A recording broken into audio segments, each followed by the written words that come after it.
eu queria, antes de entrar na mensagem, na pregação da palavra, eu queria falar algumas coisas para os irmãos a título de testemunho. Tá? Esta igreja, na sexta-feira, dia 6 de maio, fez 23 anos. Completou 23 anos de vida, né? De vida, obviamente, né? Vida espiritual, vida pela graça, vida pela bondade de Deus. E, às vezes, a gente diz assim, quem diria, né?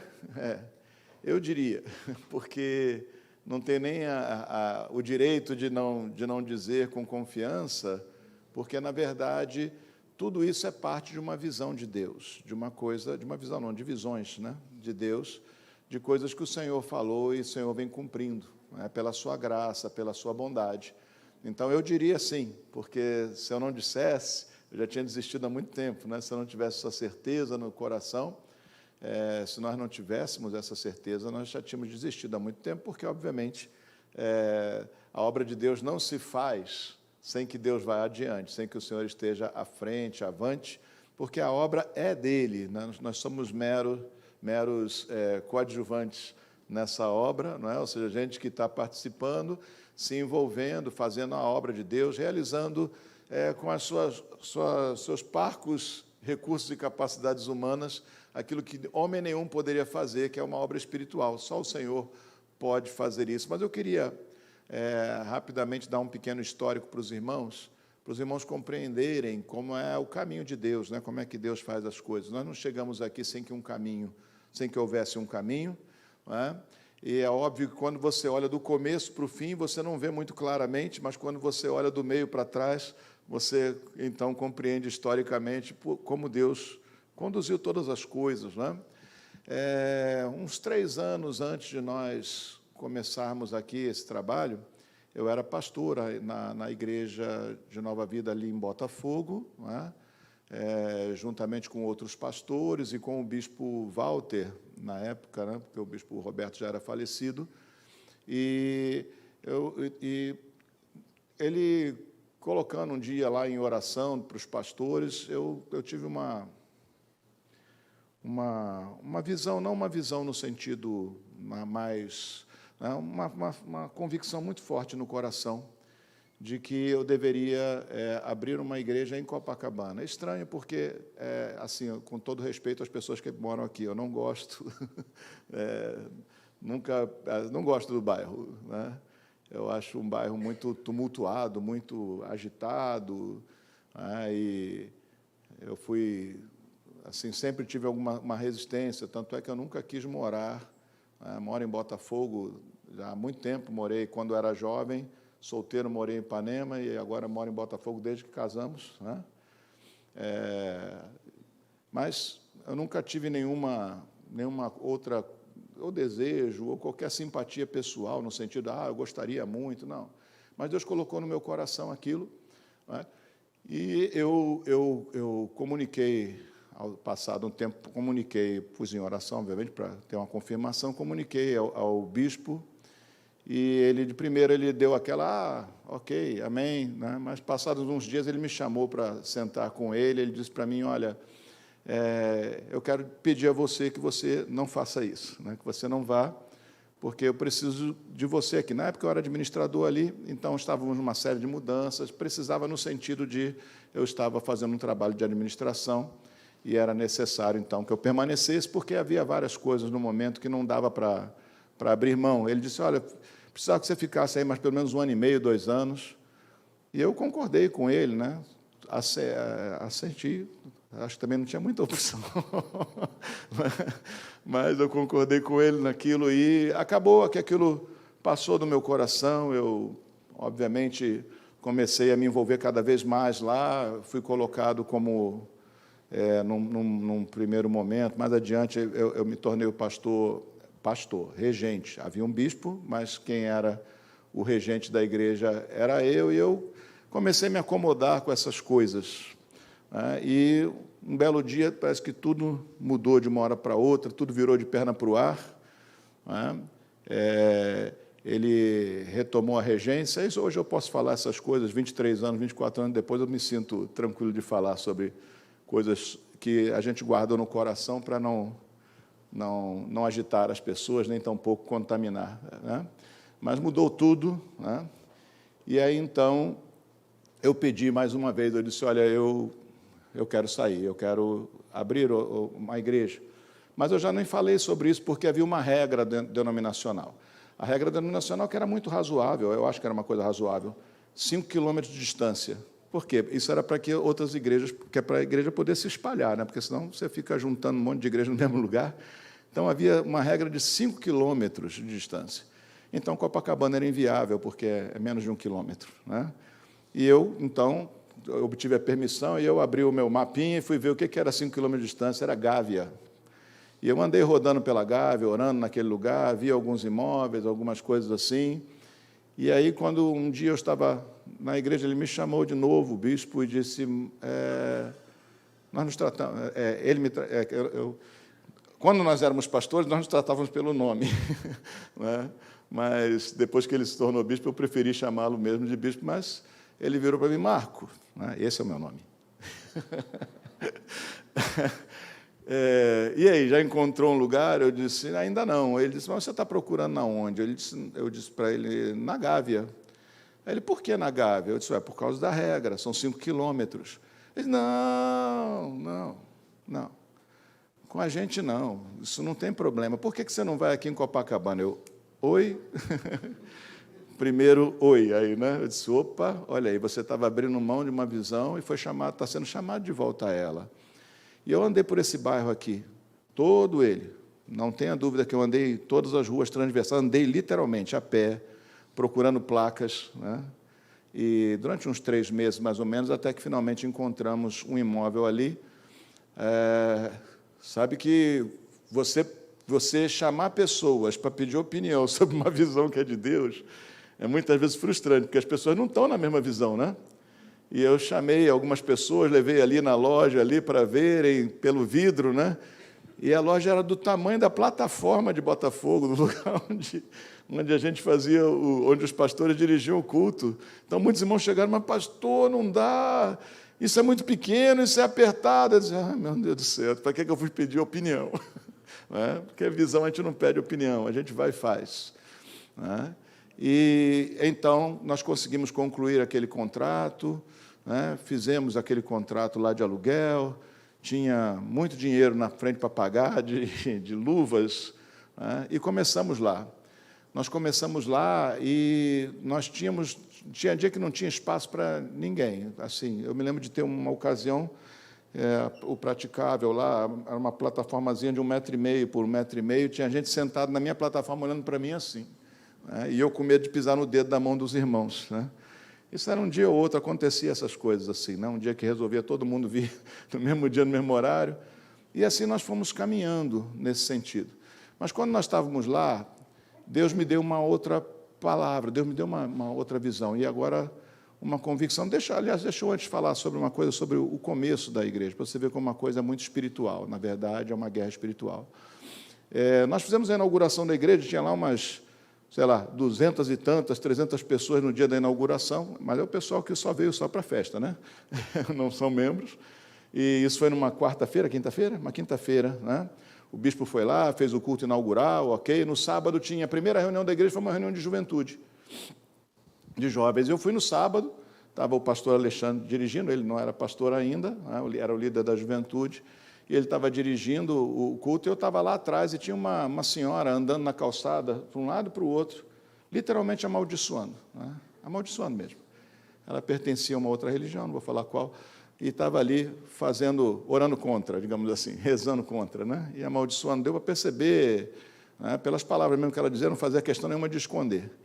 Mais adiante, ainda no mesmo culto, entrou um homem drogado, e ele começou a falar palavrão lá atrás, né? E aí eu fui conversar com ele, né? Tentei tirar ele assim mais para a porta da igreja, para ele poder não atrapalhar o culto, né?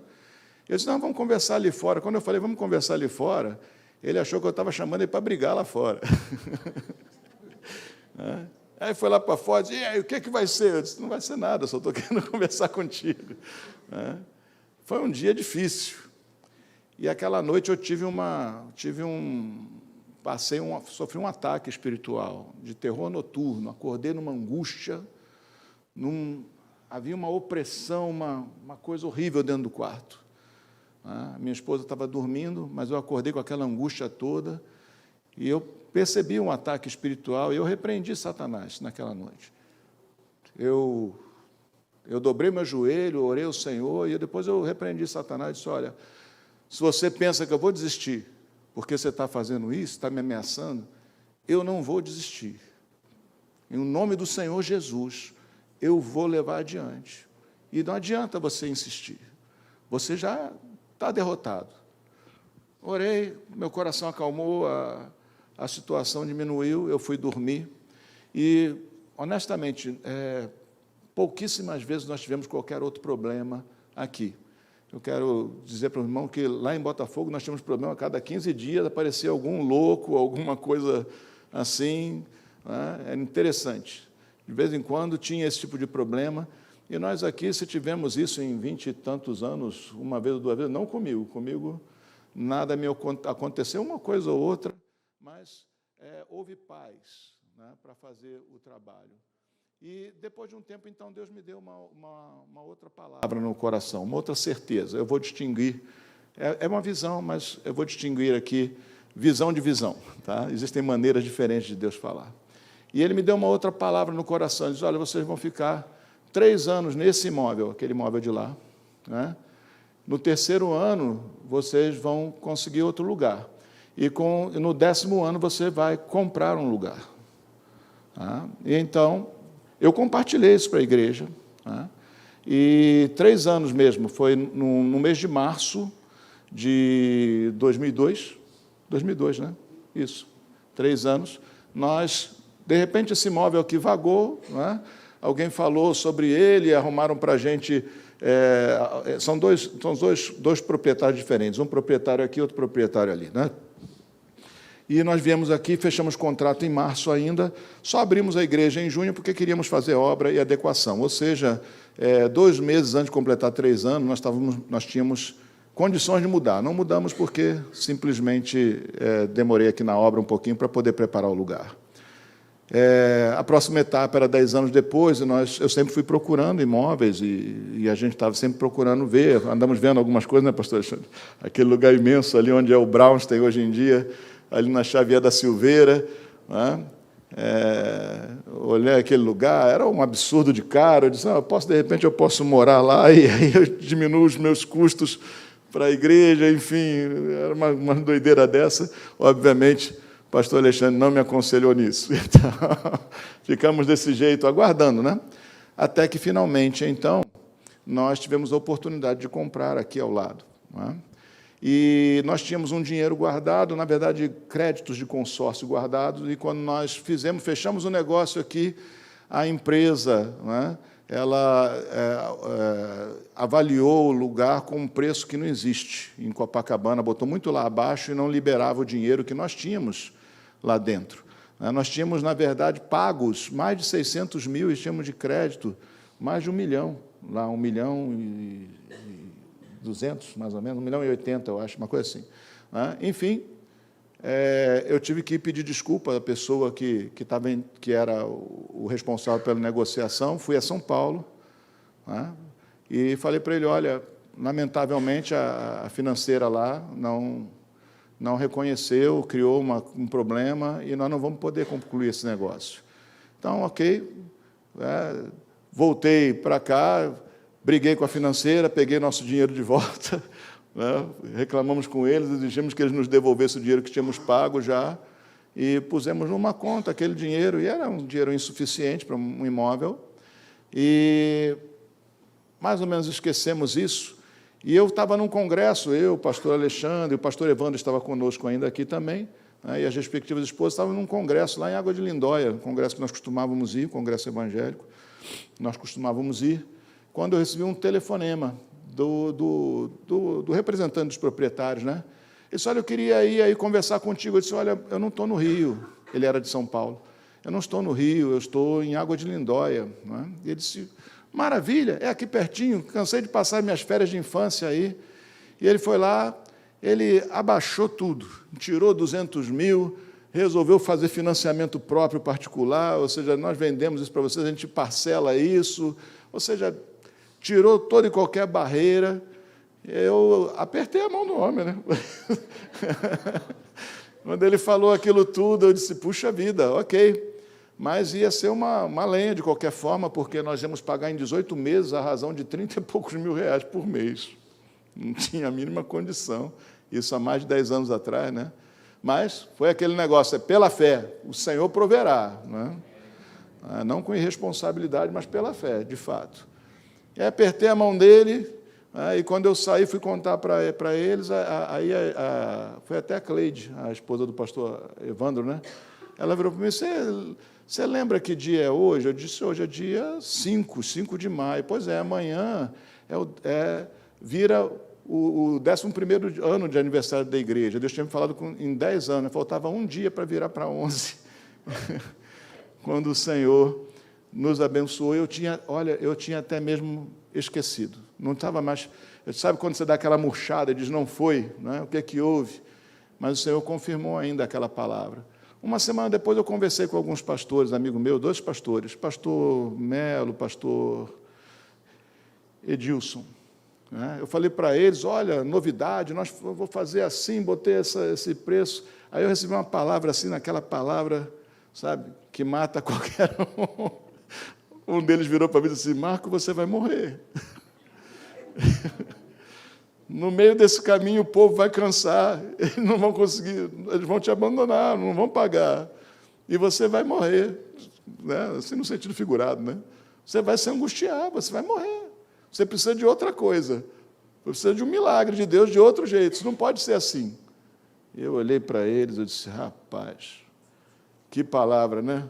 Tá bom. Entrei em jejum e oração. Mais ou menos uns 30 dias. Não, por favor, não pense que eu fiquei 30 dias sem comer, não é isso.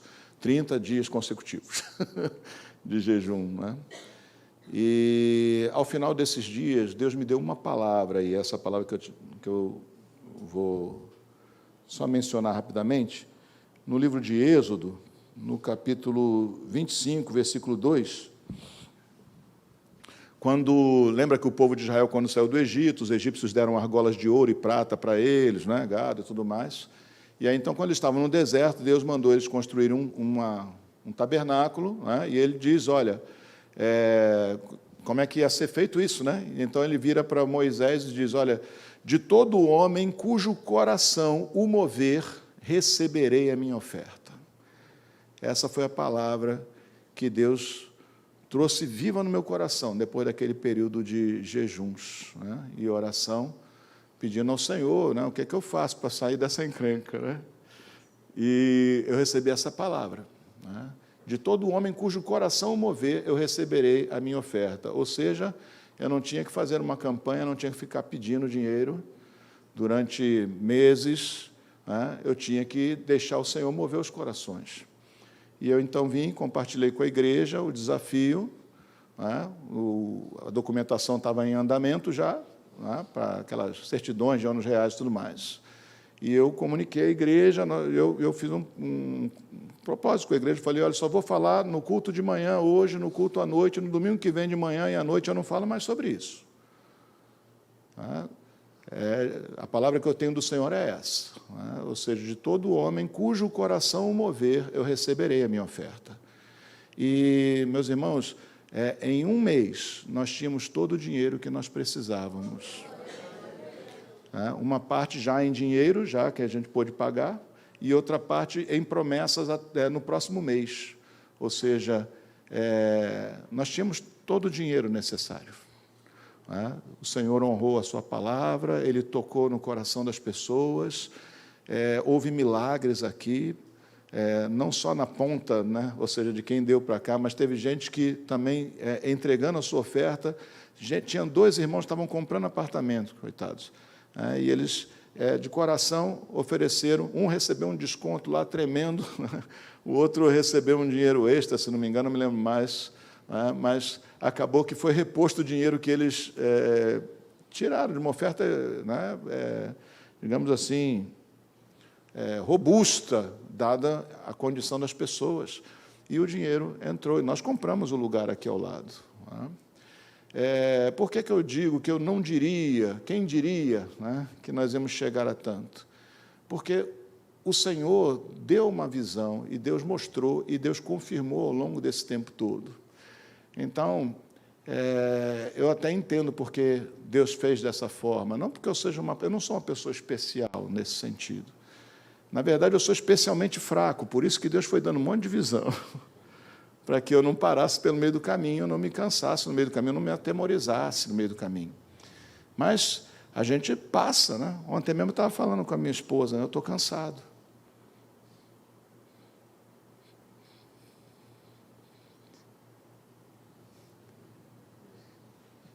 E não é cansaço de, tire umas férias, não é isso. É cansaço de vida. Mas a conclusão é sempre a mesma. Eu estava até conversando com ela, estou cansado. Tem hora que eu não quero mais ser o que eu sou. Mas a conclusão é sempre a mesma. Deus mandou. Então para de reclamar e continua. Quando Elias reclamou para Deus, lembra de Elias? Chorou, pediu a morte. Eu quero morrer. Eu não sou melhor que os meus irmãos. Deus chamou ele para Horebe, né? Tirou ele da caverna para dizer o quê? Elias, vai lá e faz mais isso. Mandou trabalhar, é isso aí, vai trabalhar. Para de reclamar e vai trabalhar, vai fazer o que tem que fazer, né? Cumprir o caminho do Senhor, é isso, fazer a obra de Deus. E olha, eu não diria, eu digo, ainda há coisas que o Senhor ainda não cumpriu. E eu tenho vida e lenha para queimar até lá adiante. Entende? Então, quando eu falo, Deus me deu essa visão, Deus falou comigo dessa forma, eu não acredito que eu seja melhor do que os outros e por isso eu tenha visões. Simplesmente eu sou fraco demais para fazer o que faço. E Deus me arrasta por meio de visões até uma próxima etapa. Eu tenho no meu coração, né, convicções para ir muito mais além. Entende? Independente de vontade humana. Porque com Deus não se discute. A gente diz sim, Senhor, e vai em frente. Amém? Então, eu estou compartilhando isso com os irmãos porque nós não chegamos aqui à toa. Isso é uma vitória do Senhor Jesus. Deus tem nos abençoado. Quando chegou a pandemia e mandaram fechar as igrejas, fecharam tudo. Eu sei que muitos colegas meus entraram numa situação de angústia. Entende? Num primeiro momento você pensa, meu Deus, como é que a gente vai fazer? Temos aluguéis a pagar, temos gastos imensos, não é? Mas logo, logo o coração sossegou. E olha, Deus foi fiel conosco. Vou dizer para vocês, meus irmãos, a receita da igreja não diminuiu, ela até aumentou um pouco, e a nossa poupança quase dobrou. Entende? É o milagre do Senhor, é desígnio de Deus. Como poderia dizer quem diria? Ele tem dito, e Ele vai fazer. Amém? Ele vai fazer. Deixa eu dizer uma outra coisa para você, que eu não costumo dizer não, porque o pessoal murcha quando a gente diz essas coisas. Essa igreja nunca vai ter 1000 membros. Essa igreja nunca vai ter 10.000 membros. Não é isso. A visão que Deus deu lá atrás, entende? No meu coração, lá quando Ele falou Copacabana, eu me vi diante de uma igreja com 200 e poucas pessoas. Entende? Nós temos aí, eu não sei, não fizemos nenhum censo ultimamente, mas temos aí em torno de 500 pessoas entre nós. Já é mais do que foi visto e pedido. Então, nunca espere, nunca diga assim, vamos orar, vamos fazer isso, aquilo, para a igreja crescer e ter 1000 pessoas. Não é, desculpe, não é esse o pastor de 1000 pessoas. Entende? E não vai ser. Não porque eu queira embargar qualquer coisa, mas é porque não é esse o propósito de Deus. Amém? Então, Deus monta as coisas como Ele quer. Louvado seja Deus. Louvado seja Deus. 39 anos eu sirvo o Senhor. 39 anos. 39 anos, estou ficando velho. Eu sirvo o Senhor desde os 20 anos de idade. Desde os 22, eu sou um pregador regular, ou seja, eu prego pelo menos uma vez por semana, desde os 22, quando eu fui colocado como líder de jovens, lá atrás. Entende? E Deus abençoou, Deus confirmou, Deus fez grandes coisas. Entende? Mas a glória é toda dele. E sempre foi.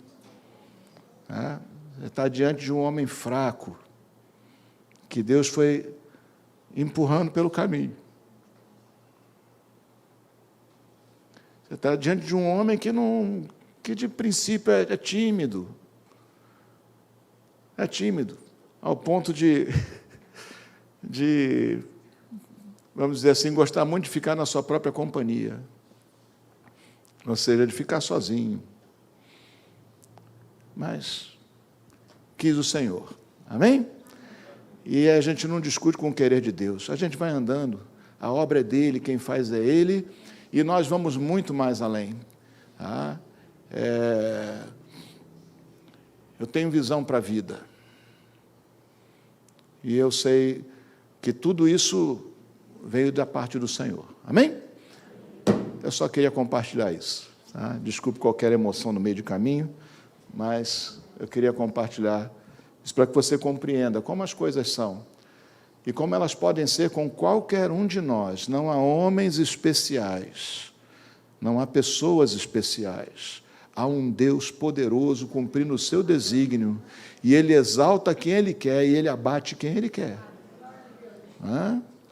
E de tudo que o Senhor falou, eu também mantive no meu coração uma certeza: todas as promessas dele têm um si, e esse si tem a ver com nós continuarmos nos esforçando para andar com ele. Amém?